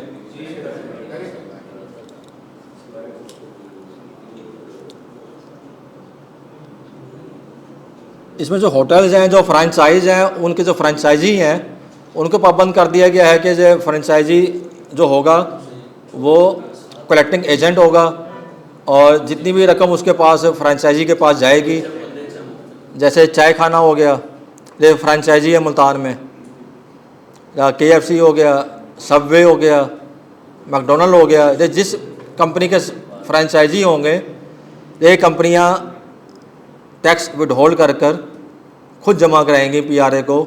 और ये इसका सर्कुलर का हवाला नंबर हर चीज़ मौजूद है इसमें।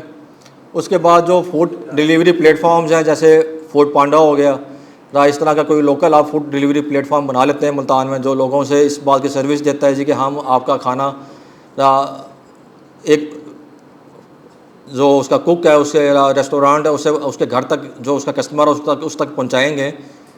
तो फूड डिलीवरी का जो प्लेटफॉर्म मुहैया कर रहा है शख्स, वो भी पाबंद हो गया है कि वो भी एज ए कलेक्टिंग एजेंट पैसे काट के 5% जमा करा देगा। राज QR कोड का सर्कुलर मैंने दिखा दिया है जनवरी वाला, और फिर बैंक्स वाला भी जो जुलाई 2 में आया है। इसमें 2 सर्कुलर आए हैं। एक सर्कुलर के अंदर 2 MCC कोड भी दिया हुआ है जिसमें बैंक्स का वो कोड होता है, वो उन्होंने बैंक को भेजा है। जो बैंक को भेजा है कि जी कि इस कोड को आपने पाबंद करना है। एक जनरल पब्लिक को दिया था, वो बैंक्स वाला भी मेरे पास है, मैं शेयर कर दूंगा। वो बैंक्स को दिया है कि जी कि आप इस कोड को ऊपर जितनी भी आपकी ATM से पेमेंट होगी वो आपने कार्ड वाली पेमेंट को खुद अपने पास 8% रख लेना है। 8% डिडक्शन करके गवर्नमेंट अकाउंट में देंगे ना, वो अपने पास तो नहीं रखेंगे। बस वो सर अब तक मुझे बताया 160 ये जो मोबाइल फ़ोनों का टैक्स ऑडिट नहीं हुआ। जितना 200 मोबाइल के ऊपर टैक्स कट रहा है, बैंक में तो 70P कट रहा है, कभी ऑडिट मुमकिन ही नहीं है कि ये गवर्नमेंट कर सके और उसको कलेक्ट करके प्रॉपर ले सके। अब इसमें कितनी बेईमानी हो रही है।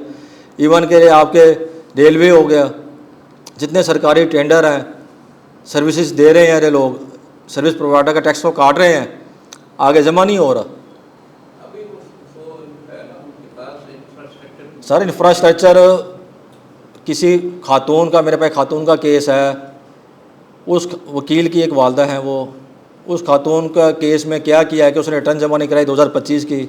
इंफ्रास्ट्रक्चर तो इतना मौजूद है FBR के पास कि मुल्तान RTO से एक नोटिस जारी होता है कि आप रिटर्न जमा कराएं, महीने बाद उसे कहते हैं कि जी कि हम आपकी बस जजमेंट करने लगे हैं। 2025 का साल है, बस जजमेंट कर उसको कन्फर्म क्या कराया गया है जी कि आपने प्रॉफिट ऑन डेट 16 लाख रुपए कमाया है, इस पर 4 लाख का टैक्स लिया है, जमा कराया आपने, तो 56 लाख रुपए आपने बैंक से निकलवाए हैं, इस पर 1.5 लाख रुपए टैक्स 230P का आपने जमा करवाया है। तो 100 काज रहे हुआ है। ऑर्डर में क्या किया है, चारों रकमों को जमा कर 22 लाख रुपए का टैक्स लगा दिया गया है। ऑर्डर में टैक्स भी, अब प्रॉफिट ऑन डेट बेसिकली आपका फाइनल टैक्स रजीम में आता है। और फाइनल टैक्स रजीम की जो रिसीट है उसको भी टैक्स लगा दिया, उस पर टैक्स दिया, उसको भी इनकम बना दिया किसी, और 151AB में हो रहा सारा काम बस जजमेंट असेसमेंट में। फिर उसके बाद जो 56 लाख रुपए के करीब जो बैंक से पैसे निकलवाए हैं वो भी इनकम का हिस्सा बन गई है, और जो उस पर टैक्स बैंक ने काटा वो भी इनकम है। 22 लाख रुपए टैक्स लगा है, उसको मेरे ख्याल में 22 मई को 138 हुआ है, और फिर 23 जून को उसका 140 हुआ है, और 30 जून को 22 लाख रुपए निकल भी गया है।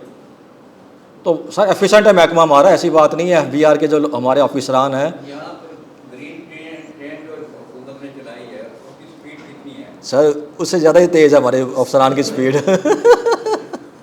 तो ऐसी बात नहीं है। हमारे ऑफिसरान, मैं एक केस में पेश हुआ लाहौर में, मैं उसके ना आज तक नहीं भूलता, 2.25 अरब रुपये लगाओ एक सर्विस प्रोवाइडर को, स्टील मिल का सर्विस प्रोवाइडर है, स्टील मिल को सर्विस देता है, उसको 2.25 अरब लगाओ। लाहौर पेश हुआ, लाहौर में मुझे जज साहब कहते हैं कि ये डिमांड कितनी है। मैं भी भूल गया था कि यार पढ़ के बताऊँ।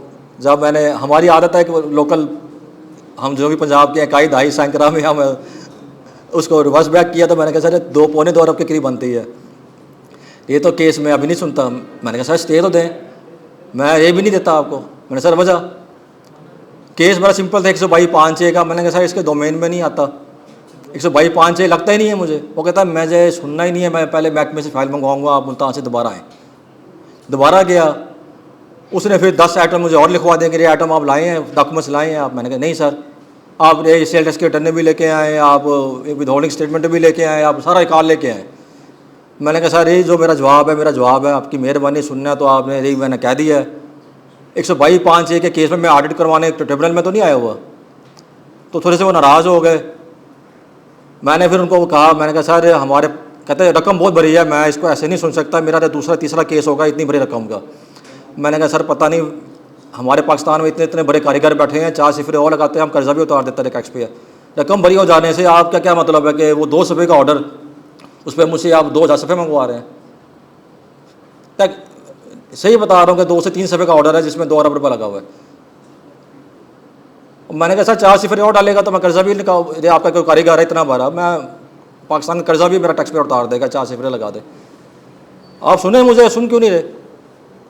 फिर मैंने दरखास्त दे के बेंच चेंज कराया था। मैंने कहा सर इस बेंच में भी मेरी बात नहीं सुनी जा रही, रकम का ताल्लुक ही नहीं है बेंच के सामने, आपके सामने एक इशू आया, इशू को डिसाइड करना है, चाहे वो 2 रुपये का है, चाहे वो 2 अरब का है, चाहे 2 खरब का है।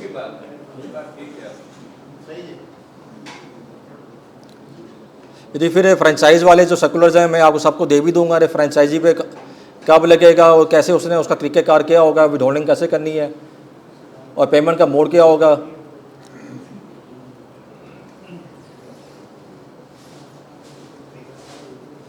ये फूड डिलीवरी प्लेटफॉर्म डिस्कस कर लिया आपने, उसका तरीक़ेकार क्या होगा। अरे उसके सर्कुलर के ऊपर मेरी स्लाइड बनी हुई है, मैं उसका सर्कुलर आपको दे दूँगा।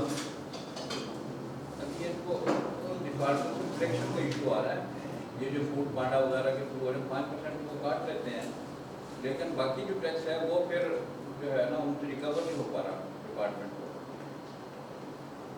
नोटिस तो जो इशू कर रहे हैं लेकिन अभी उसकी जो है ना प्रॉपर एनफोर्समेंट नहीं है।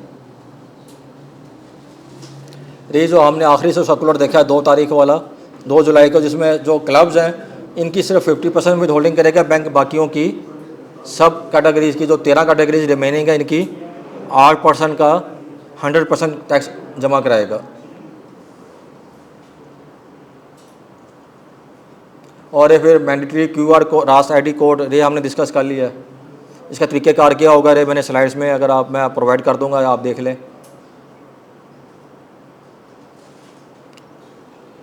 और फिर एडजस्टमेंट के ऊपर एक सर्कुलर आया हुआ है कि इनपुट टैक्स एडजस्टमेंट कैसे करनी है, ये भी मैं आपको सर्कुलर मुहैया कर दूंगा। और फिर 20-80% वाली विद होल्डिंग का जो रूल्स हैं वो आ गए हैं।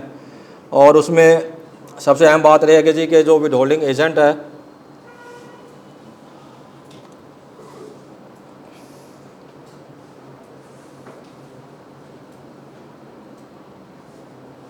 ये इंतहाई अहम सर्कुलर है जो अमेंडमेंट आई हुई है with holding rules section 5A में।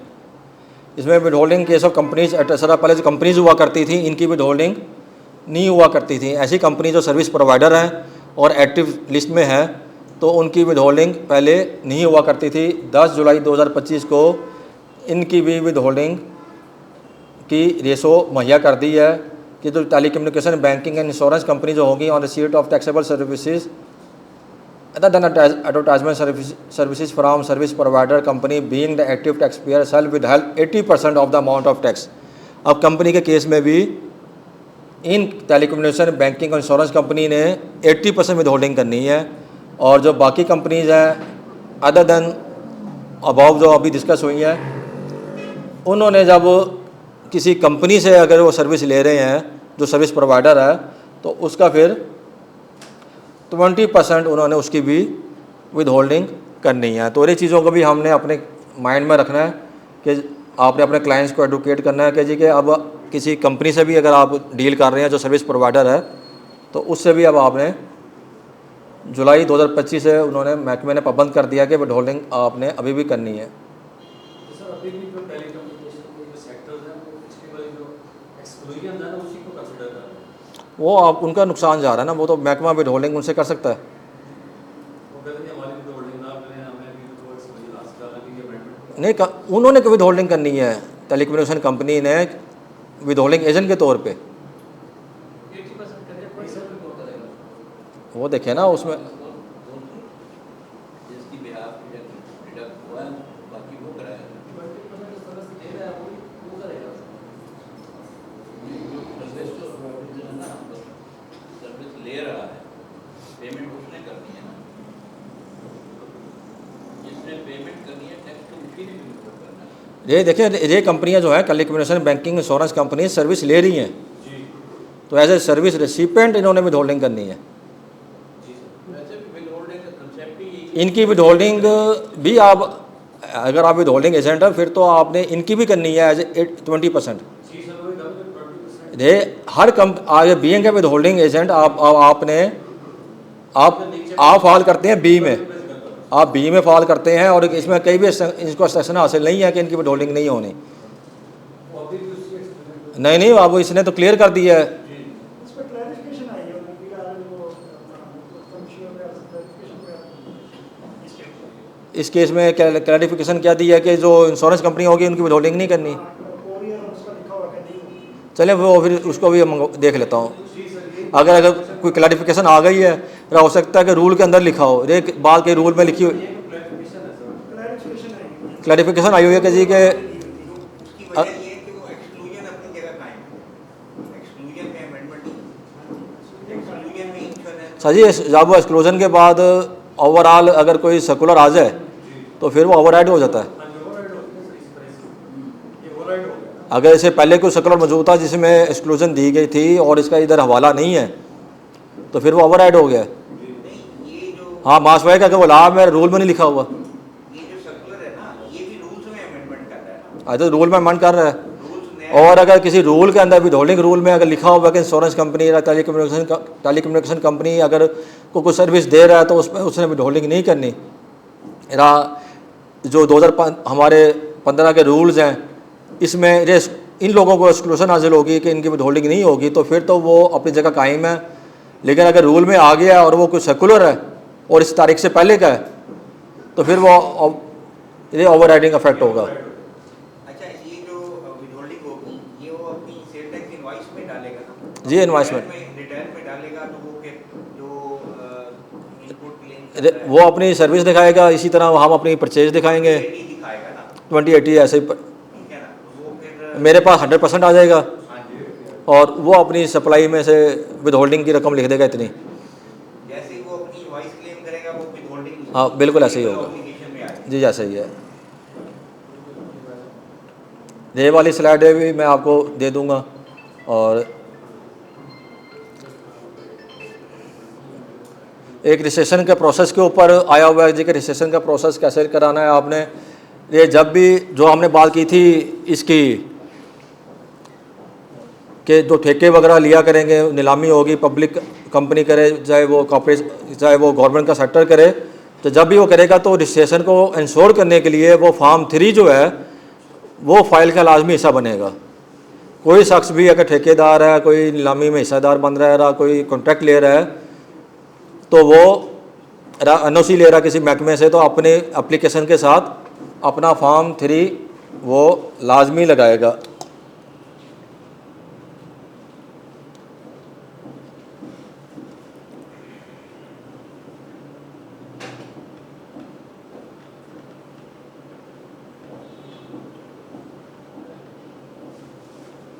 इसका सर्कुलर मौजूद है, मैं आपको में लाने के लिए जो है इस तरह की प्रक्रिया डालते हैं। पहले सेल टैक्स तो ऑन बोर्ड में भी यही था कि किसी भी गवर्नमेंट का कॉन्ट्रैक्ट में अगर शमूलियत करनी है तो पहले आप जो है ना उसका रजिस्टर्ड होगा। ये बराबर का सेल टैक्स वालों ने भी उसी को जो है ना फॉलो किया है। ये है जी इसकी फ़ाइल। ये फ़ाइल भी मैं आपको दे दूंगा। इसमें यही लिखा हुआ है कि जब भी ये सर्कुलर भी आया हुआ है 22 मई 2025 का। और इसमें रही है कि जी कि जब भी कोई बिल्डिंग वगैरह करेगा तो रे जो कंपनी होगी जो ठेका दे रही है नीलामी में हिस्सा जो अपने जितने भी पार्टिसिपेंट्स होंगे उनको लिए रे सारा प्रोसेस उन्होंने पूरा करना है। फॉर्म 3 चेक करना है कि क्या उनके पास PRA का नंबर भी है कि नहीं है, और ऑनलाइन भी चेक करना है। तो ये सारी कार्रवाई पूरी होनी है। किसी दोस्त का सवाल हो तो फिर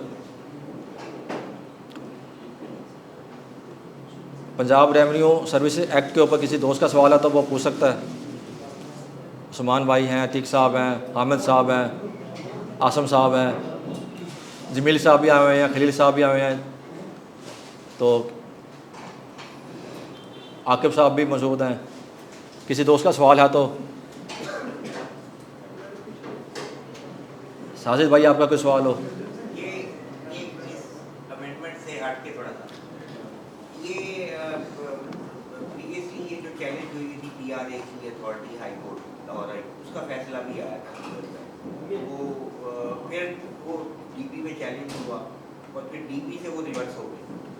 और नहीं, DP से रिवर्स नहीं हुआ था। वो DP से हुआ है या नहीं, DP से रिवर्स नहीं हुआ। मैं आपको बताता हूँ, ये पहले निसाट होटल का केस बना था, 2017 से चल रहा था। उसमें आया था कि जी कि रे अथॉरिटी का जो क़याम है वो ठीक नहीं है, इसकी लॉ का प्रोसेस पूरा नहीं हुआ।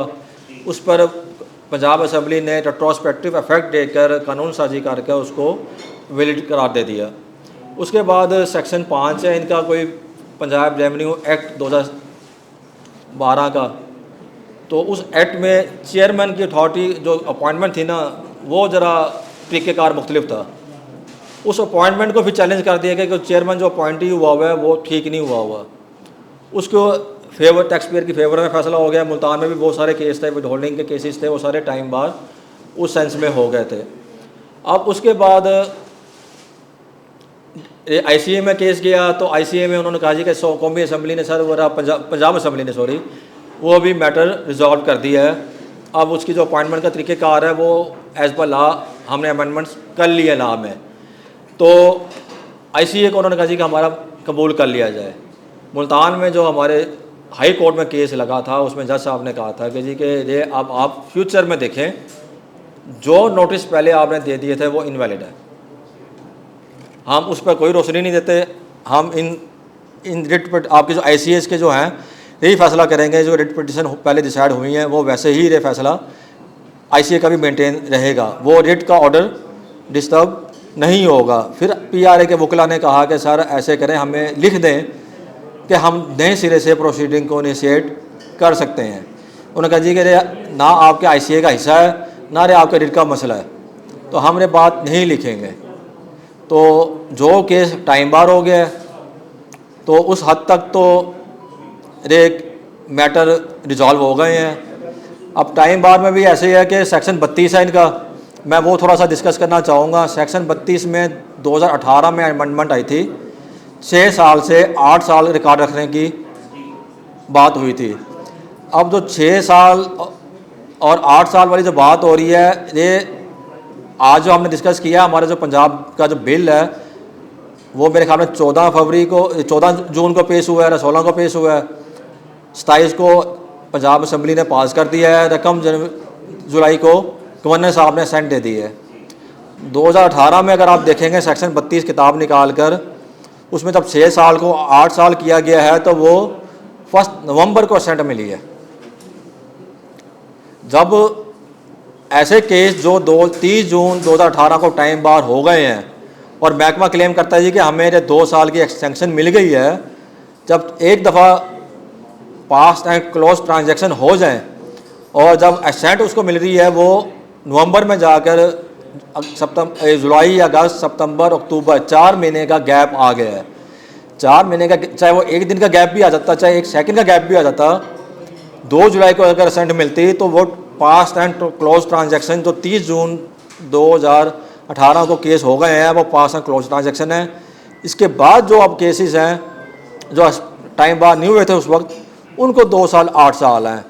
फिर मुल्तान से सारे ऐसे नोटिस भी आ रहे हैं। मैं अपनी मुल्तान टैक्स बार की एग्जीक्यूटिव बॉडी की वजह चाहूँगा वो और ये क्लेम करते हैं, मुल्तान में भी बड़े बड़े कारीगर बैठे हैं, वो कहते हैं जी कि हमने आपको 2018 में एक नोटिस किया था, हम भूल गए आपको उसका परसू करना। वो क्योंकि 18 में आपने दिया हुआ था, वो अभी भी जिंदा है, वो मरता नहीं है नोटिस। तो अब आप हमें टाइम बार नहीं हुआ तो रिकॉर्ड अब ला के 2026 में, जहाँ 2016 का नोटिस था वो हमें रिकॉर्ड आगे अब दें।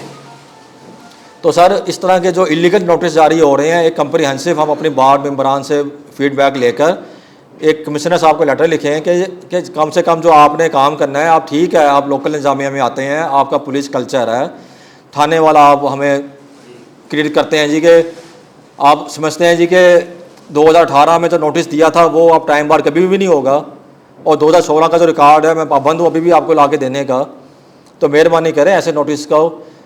इसके ऊपर जो हमारी सुप्रीम कोर्ट की जो एक कमेटी है उसने पिछले साल बड़ी जामे इंस्ट्रक्शंस दी हैं FBR को कि जी कि हमारे ऊपर ऐसा वर्क ना करो, रूटीन के जो तुम फजूल केस हमारे पास लेके आते हो ख़त्म करो, हर केस की स्क्रूटनी करो, जो हाई कोर्ट में जाएगा सुप्रीम कोर्ट में जाएगा तो उसके ऊपर डायरेक्टरेट जनरल ऑफ लॉ बन गया। इधर भी कम से कम जो भी 100 काज जारी होता है इस तरह का टाइम बार के ऊपर, तो कम से कम कोई देखने वाला, कोई पूछने वाला तो इनको हो क्या रहा है सर। सर अपील इशू पे है ना, तो ये भी तो अब देखें ये सुप्रीम कोर्ट तक इशू जाएगा। अभी मेरे खिलाफ फैसला होगा, कमिश्नर अपील जो हमारे बैठे हैं लाहौर में वो भी मेरे खिलाफ करेंगे फैसला, उसके बाद ट्रिब्यूनल में जाके वो भी मेरे खिलाफ होगा, फिर मैं हाई कोर्ट जाऊँगा। सर थाना कल्चर है, वो कहते हैं कि जी कि हमने 16 गिनती के सारे 26 अफसर हैं। जब आप वीडियो लिंक पे बैठे हैं इनके साथ मुल्तान से किसी और जगह पे, तो ऐसे लग रहा था कैसे फैमिली मेम्बर बैठे गप्पे मार रहे हैं, वो बच्चों का पूछ रहे होते हैं, एक दूसरे का स्कूलिंग का पूछ रहे होते हैं, तो वहाँ पे मुझे क्या रिलीफ मिल रहा है। और इस दफ़ा जब मैं लाहौर गया हूँ तो मुझे फील हुआ कि यार मैं रिलीफ नहीं मिल रहा, और वही हुआ है कि जो रिलीफ मेरा मिलता था, जिसको कमिश्नर साहिबा ने माना भी है कि यार रिलीफ बनता है 50,000 रुपये का, आपका प्लेंटी का केस था, उस 50,000 का भी रिलीफ नहीं दिया जो मौके पर मानी है। Sir friendly environment tax payer के साथ होना चाहिए, अफसरान का ऑफिस में फ्रेंडली इन्वायरमेंट भी अच्छा नहीं होता। मैंने 2020 में एक वीडियो लिंक की अपने कमिश्नर साहब के साथ लाहौर में, तो जितने सारे अफसरान आके बैठ गए, मैंने कहा वीडियो लिंक मैंने करनी है, सारे अफसरान आके बैठ गए हैं। अब वो बच्चों का हाल हवाल पूछ रहे हैं एक दूसरे के साथ। सर अब कमिश्नर डोमेन चले एक अफसर की तो बनती थी, सारे आगे उन्होंने कहा कमिश्नर साहब ऑनलाइन हो गए, चलो हम भी जरा सलाम दुआ कर लें।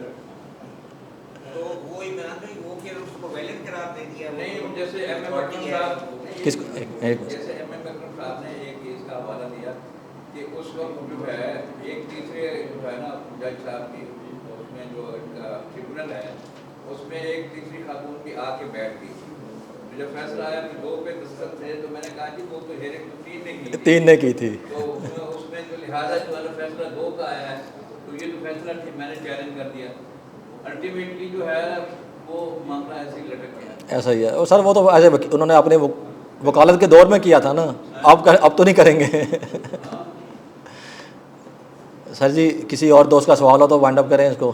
सर ये मामला इस टॉपिक से रिलेटेड नहीं है, ये सेल टैक्स के रिलेटेड अगर आप जानते हैं। हुक्म सर ट्वेल्थ शेड्यूल में जो उन्होंने एक प्रोवाइजर ऐड की है एक उसमें पहली 3% वैल्यू। अरे सर मैं उस्मान साहब से कहूँगा, इन्होंने पिछले हफ्ते इस पर लेक्चर दिया है सेल टैक्स पे, मेरी इस पर तैयारी नहीं है, तो उस्मान साहब आप आ जाएँ फिर। उस्मान साहब के लिए क्लैपिंग जी, फिर आप इनका बताएं।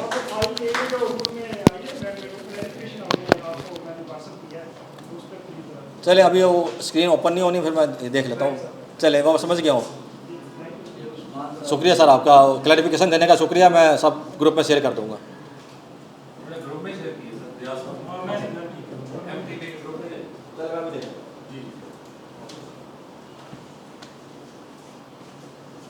बिस्मिल्लाहिर्रहमानिर्रहीम। जनाब आला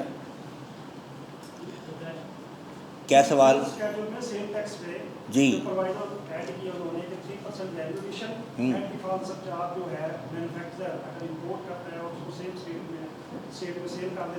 जी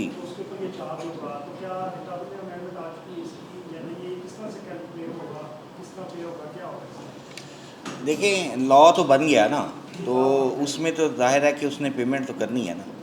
अगर उसने सेम स्टेट में अगर आगे बेचा है तो उसने यानी कि इंपोर्ट स्टेज पे बेनिफिट लिए हैं ना। आपको पता है कि वो मैन्युफैक्चरर के लिए टैक्सेस कुछ और हैं और जो कमर्शियल इंपोर्टर है उसके लिए और होते हैं।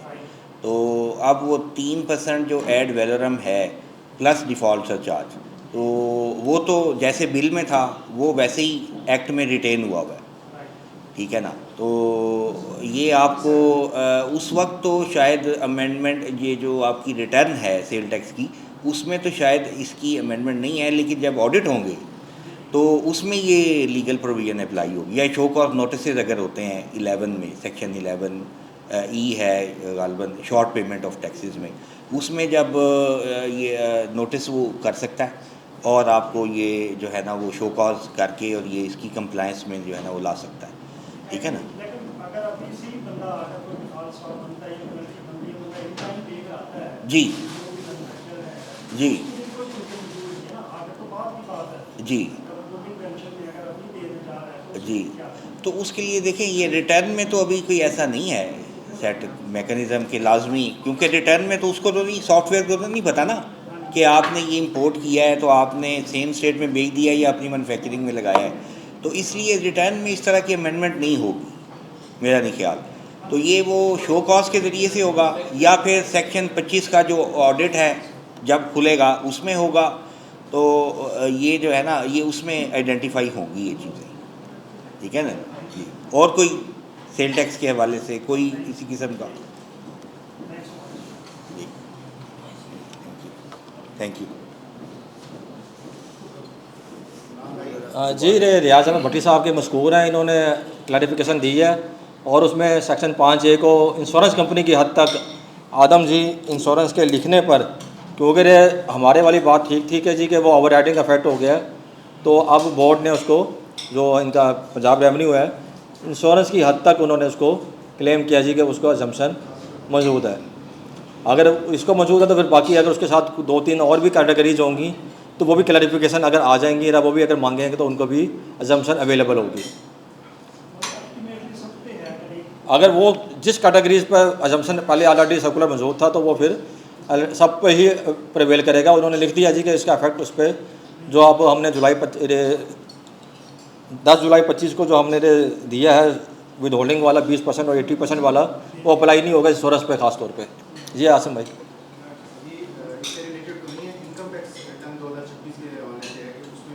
सर उसके लिए सेशन वो फिर ख़त्म मित्रा साहब से मैं गुजारिश करूँगा वो तशरीफ़ लाएँ, वो आपके जो सवाल हैं तो उनका जवाब देंगे। सर इनकम टैक्स रिटर्न के ऊपर जनाब आसिम खान साहब।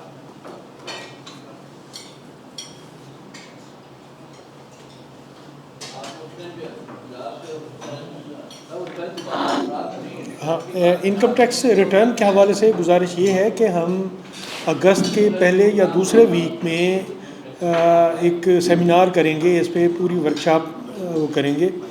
तो मैंने अभी तक सच्ची बात ये है कि रिटर्न को खोल के नहीं देखा कि क्या फार्मेट है, सिर्फ व्हाट्सएप पे देख रहे हैं कि अच्छा जी वो मुश्किल है, कुछ रिक्वायरमेंट मांग रहे हैं या दीगर चीज़ें। बाकी अभी हमारे जो मैक्सिमम साथी हैं वो चीज़ें इकट्ठी तो कर रहे हैं, लेकिन रिटर्नों पे अभी शायद काम नहीं कर रहे, या कुछ चंद एक साथी कर रहे होंगे। लेकिन उसके लिए हम अगस्त में जो है ना वो ऑडिटोरियम डिपार्टमेंट से हमने रिक्वेस्ट की हुई है। वो बल्कि आज भी कह रहे थे कि अच्छा जी वो अवेलेबल है, कि अब 2-3 दिन ये रह गए, यानी अगस्त में पहले या दूसरे वीक में इंशाल्लाह हम ये कर रहे हैं, तो उस वक्त तक माजरत। Thank you. मेरे ध्यान में आई कि रिटर्न के हवाले से बात रिटर्न के हवाले से बात ये है कि उसमें उन्होंने एडिशनल कॉलम डाले हैं। जाने की जरूरत नहीं, उन्होंने कुछ एडिशनल कॉलम डाले हैं। मसलन अगर एक साहब जो है उसमें प्रॉपर्टी इनकम दिखाता है तो कहते हैं एक तो उसको लिंक किया है वेल्थ स्टेटमेंट के साथ, वेल्थ स्टेटमेंट कि ये जिस प्रॉपर्टी के आप रेंटल इनकम डाल रहे हैं उसमें वेल्थ स्टेटमेंट में डिक्लेयर्ड है, और फिर वेल्थ स्टेटमेंट में डिक्लेयर तो उसकी जो है ना डेट ऑफ परचेज, एरिया का जो कवर्ड एरिया, ये सारे उन्होंने कवायद मांगे हैं। पहले होता है एक साहब की जो है ना 10 प्रॉपर्टियाँ हैं, मैंने पिछली दफ़ा भी कहा तो एक लमसम फिगर जो है ना, मतलब आपके इल्म में है कि छोटे से छोटा जो है ना कमरा भी उसके एक 5-7 हज़ार से कम नहीं मिलेगा। तो 60,000, अगर 5,000 में तो 60,000, तो वो 10 प्रॉपर्टियों को 3 लाख दिखा रहे हैं, जबकि वो एक ही प्रॉपर्टी उससे ज़्यादा बन। तो इसलिए प्रॉपर्टी वाइज उन्होंने रेंटल इनकम को जोड़ा है कि उधर उसको लिंक किया है कि जब आप रेंटल इनकम दिखाते हैं तो वेल्थ स्टेटमेंट के साथ उसको लिंक है। और वेल्थ स्टेटमेंट भी ये कहा गया कि आप उसके पूरे का जो है ना पर्टिकुलर दें, उसमें डेट ऑफ परचेज भी दें, उसका एरिया भी दें, उसकी लोकेशन भी दें, पूरी कंप्लीट जो है ना उसके अंदर दें, ताकि उनकी यानी गवर्नमेंट की इंटेंशन ये है कि एरिया वाइज जो है ना ये डिटरमिन करें कि क्या ये जो रेंटल इनकम डिक्लेयर कर रहे हैं ये जस्टिफाइड भी है। ले रहे हैं 5 लाख रुपया, जैसे आप ब्रांड रोड की बात करें मिसाल मुल्तान के तौर पर, तो एक प्रॉपर्टी की जो है ना 15-20 लाख रुपया मंथली रेंटल इनकम है मंथली, और वो दिखा कितने हैं मिला के जो है ना वो 1/3 जो है ना वो कहता है जो है ना 2 एग्रीमेंट लिखते हैं, एक पे 5 लाख और बाकी जो है ना वो 10 लाख जो है ना अलहदा। ये तो हमारे सामने की बातें हैं, और एक प्रॉपर्टी की बात नहीं है, ओवरऑल ऐसे हो रहा है। यानी अक्सर लोग जो है ये यानी डोल एग्रीमेंट कर रहे हैं, एक पे जो है ना वैसा जो है ना वो अलहदा है, दूसरे पे जो दिखा रहे हैं, या जैसे उसकी कहीं रजिस्ट्रेशन की बात होती है, क्योंकि रेंट को भी तो आजकल रेंट कंट्रोलर बना हुआ है ना, वहाँ रजिस्ट्रेशन भी हो रही है, तो इस तरीके से भी है।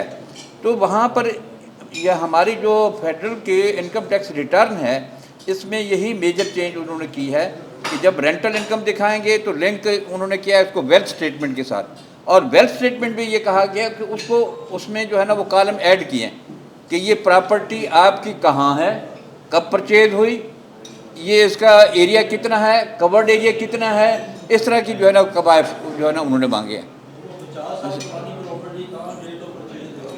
वो 50,000 क्या उसको जो है ना 500 साल पुरानी भी हो तो उसकी डेट मिल जाती है। ये बात आप छोड़ दें, प्रॉपर्टी की डॉक्यूमेंट जो है ना वो हर बंदा संभाल के रखता है। मैं का तेरे ना निकाह नामा है उसको संभाल के रखी होता है।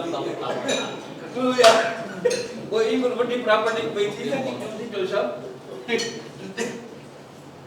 मेरी शादी को जब 50 साल हुए ना तो मैंने जो है ना बच्चों को अपने डॉक्यूमेंट दिखाया, तो घर में उसमें मैंने वो भी पहले पेश किया, मैं कि आपकी वालदा का ये निकाहनामा भी मेरे पास मौजूद है। मैं रिक्वेस्ट करूंगा चौधरी खालिद असद साहब से कि वो तशरीफ़ लें और मेहमानों का शुक्रिया अदा करें। वो हमें जो है ना